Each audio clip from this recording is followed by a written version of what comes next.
They said Russia was the vast rear, untouchable, too deep, too big, too far. For years, the Kremlin assumed that whatever burned in Ukraine could be lit from hundreds of miles away. Missiles launched from airbases near the Volga, cruise ships hiding behind Crimea's air defences, refineries roaring to keep the war machine oiled. But now, the rear is a mirage.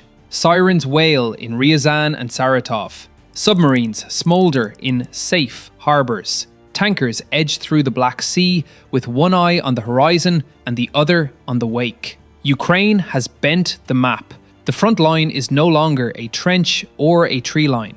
The front line is Russia itself. You can almost feel the strategic gravity flip. In the opening phase of this war, Kyiv fought to keep Russian missiles out. Today, it fights to push the Ukrainian range in. That single word, range, has rewritten the playbook. Range is why oil prices in Krasnodar spike after a fireball lights up the night. Range is why the crews at Engels Air Base sprint for hardened shelters during the longest few minutes of their careers. Range is why a Black Sea fleet that once sailed with swagger now hides behind breakwaters and concrete, peeking out like a boxer who's learned to respect the jab. Let's rewind just enough to understand how we got here. Through 2022 and 2023, Ukraine survived on ingenuity and borrowed reach. Storm shadows and scalps cutting into Crimean headquarters, naval drones probing Sevastopol by night, jury-rigged quadcopters turned trench-level artillery. Those were the seeds. In 2024 to 2025, US ATACMS finally gave Kyiv a legal passport to hit deeper. First with reduced range models, then crucially with the long-range variant and broader political clearance to strike Russian soil where operations against Ukraine were launched. The red lines, once rigid, began to blur under the logic of self-defense and alliance politics. What started as exceptions became the new normal. But missiles are only half the story. The other half is the drone revolution that Ukraine has industrialized at wartime speed. Kyiv set out to mass-produce long-range, one-way attack drones, tens of thousands of airframes designed to loiter, search, and hurt soft targets across a continental battle space. That ramp turned a handful of symbolic pinpricks into a campaign. Refineries, fuel depots, rail choke points, microelectronics plants, and airbases suddenly lived inside a moving Ukrainian no-comfort zone. When Ukraine's own drone command talked openly about building scale, 30,000 long-range UAVs in a single year, it signaled where this war was heading. Not back to the trenches, but forward into a deep strike economy of force. From the Kremlin's perspective, the worst headline wasn't a single spectacular strike, it was the accumulation. In the first 3 months of 2025, Reuters estimated that Ukrainian drones knocked roughly 4% of Russia's total oil refining capacity offline. By late summer and into the autumn wave, the figure surged to between 17 and 21% at various points. Millions of barrels per day interrupted.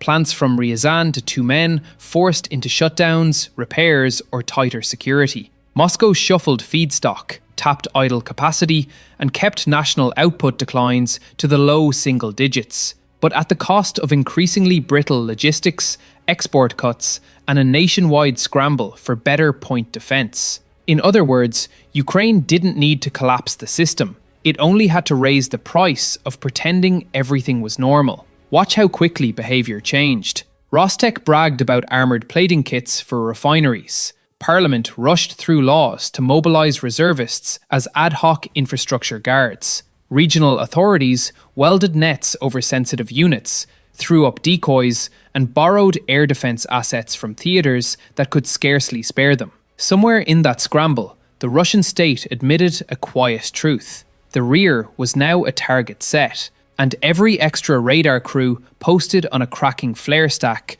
was one fewer radar crew staring at Ukrainian jets or missiles at the front. A shield widened is a shield thinned. On the military side, the most cinematic blows came from the sky. March 20th, 2025. A Ukrainian swarm hit Engels, a core base for Tu-95 and Tu-160 bombers, triggering huge secondaries visible for miles. In the days that followed, independent assessments of satellite imagery pointed to destroyed or heavily damaged strategic aircraft.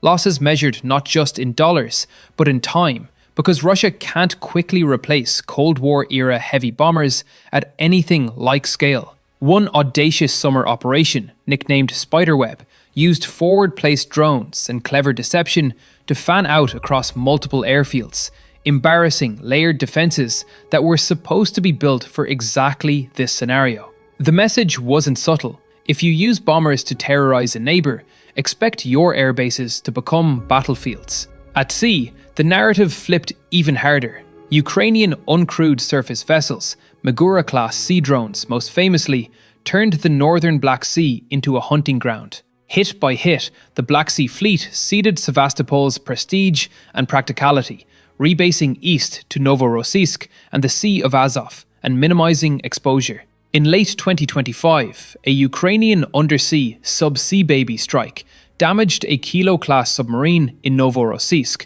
proof that even rear harbours were under the periscope of a nation without a traditional blue water navy. Add in attacks that rattled Russia's sanctions-busting shadow fleet, and the cumulative effect was strategic paralysis. The fleet shifted from power projection to force protection, while Ukraine's grain corridor kept breathing.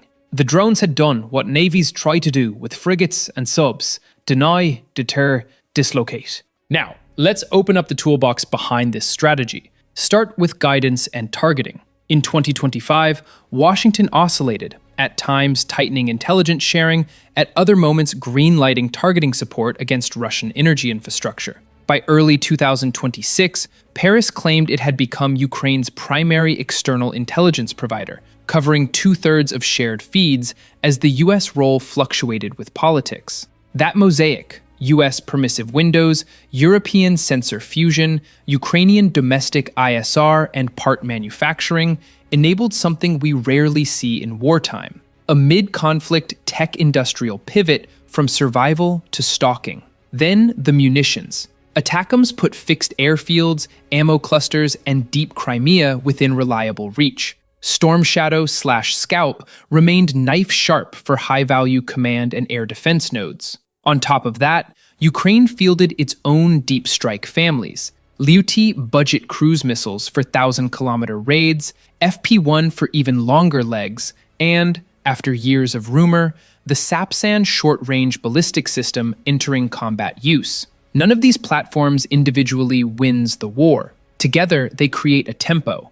Drones saturate and expose, missiles decapitate. Sea drones punish whatever tries to move. Range isn't a number, range is a rhythm. If you want to see how rhythm forces adaptation, follow the fuel. When Ryazan, one of Russia's largest refineries, went up in flames, videos showed tanks and loading racks disabled, rail schedules snapped, and local authorities insisting, as always, that intercepted debris caused those inconvenient fires. Similar stories played out from Bryansk to Volgograd. Moscow offset some losses by shifting crude and tapping spare capacity. But those workarounds weren't free. Exports were curtailed, domestic prices nudged up, and a lot of skilled labour spent the year fixing holes instead of building capacity. For the first time since February 2022, the war's costs were no longer abstract to the average Russian driver. They were baked into the queue at the pump. Think of Russia's air defenses as a guy trying to keep a dozen plates spinning. Ukraine just keeps buying more plates. Eventually, something falls, usually near a runway, a refinery, or a ship that once had a name. If you're the Kremlin, that's not funny. If you're an analyst, you can't ignore it. Of course, the Kremlin didn't sit on its hands. Officials promised new lasers for counter-UAV work, tested armoured shielding for refineries, and signed laws to call up reservists for domestic defence. There were nets over catalytic crackers, tyres on bomber wings, fake silhouettes painted on tarmacs, and a fresh layer of propaganda to hold it all together. These measures can blunt individual blows. They cannot change geography. Every Buk moved to Tumen is a Buk that isn't covering Donetsk. Every battalion guarding an oil farm is a battalion that isn't pressing a salient. Strategic depth is only depth if you don't have to fill it with troops. Here's the subtle brilliance of Ukraine's deep strike approach. It's an attrition strategy that refuses to fight where Russia is strongest. Artillery duels across fortifications favoured the bigger army with more shells. But a refinery is a refinery. A bomber is a bomber.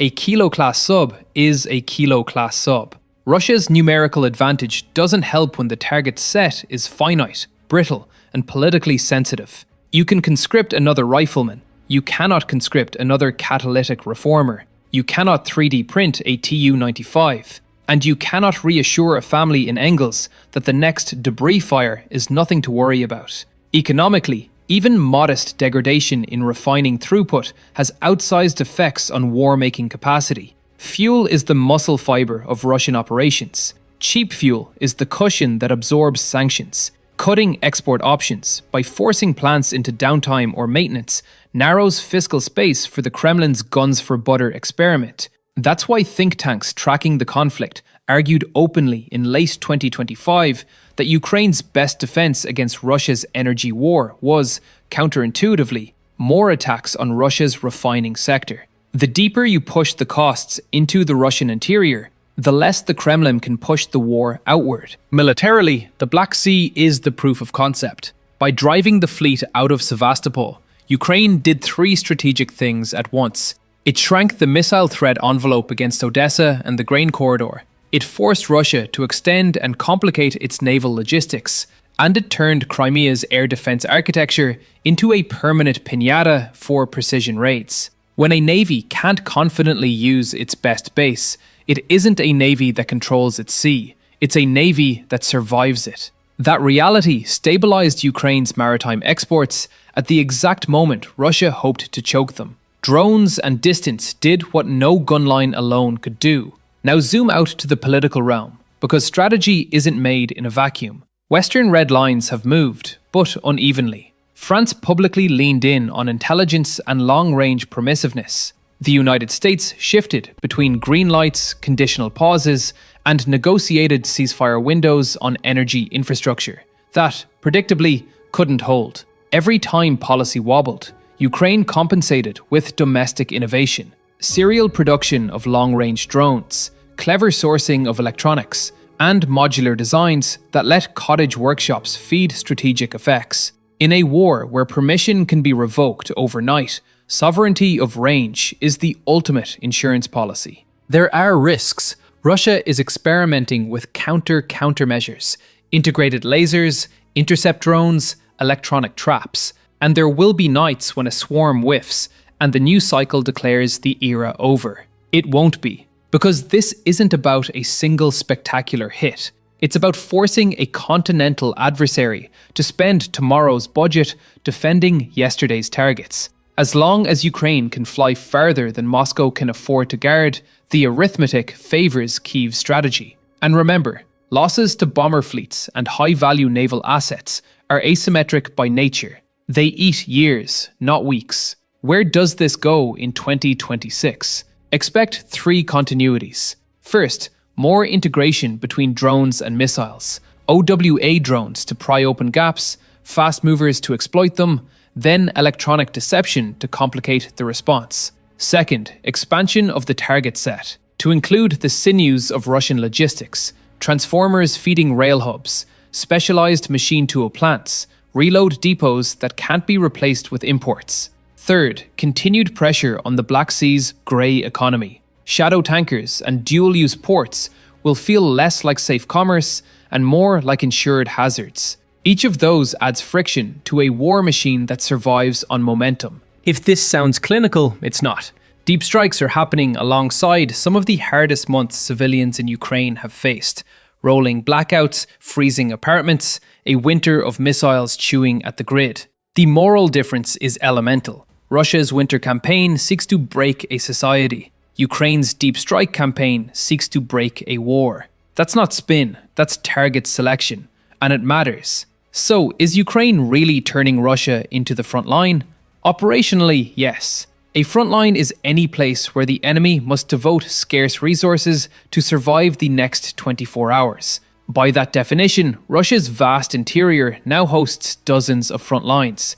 Airfields that can't sleep, refineries that can't breathe, ships that can't sail, and governors who can't assure their constituents that all is calm without crossing their fingers. Each strike is a message, but the campaign is a manifesto. Your depth is our reach. The strategic implications are bigger than this war. We're watching the rise of precise mass, affordable, attritable systems that, at scale, can threaten state-level infrastructure once protected by geography and cost asymmetry. That flips the course of toolkit in Europe and beyond. It also raises hard questions for NATO capitals about how to defend their own refineries, airbases, and ports in an age when a 1,000-kilometer drone can be built in a garage and guided by commercial constellations. For all the focus on hypersonics and exquisite stealth, the decisive shift may be the humble swarm, cheap, smart, and too many to kill. Somewhere in Moscow, a planner just added,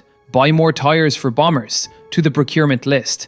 It didn't work the first time. It won't work the next time. But it does make for a very Russian kind of arts and crafts hour. In the end, strategy is about imposing dilemmas faster than your enemy can resolve them. Ukraine's deep strike doctrine, missiles to break bones, drones to cut tendons, sea drones to trip anything that tries to run, does exactly that. It is not a silver bullet. It is 1,000 needle pricks at scale, converting Russia's depth from an asset into a liability. The war is not decided, but the map is different now, and everyone in Moscow knows it. The question for 2026 is simple and brutal. How much more of Russia can Ukraine turn into the front line before the Kremlin decides that the cheapest way to defend the rear is to end the war at the front? Because if the last year taught us anything, it's this: range is power, and power changes behavior. When range meets will, the rear is never safe again.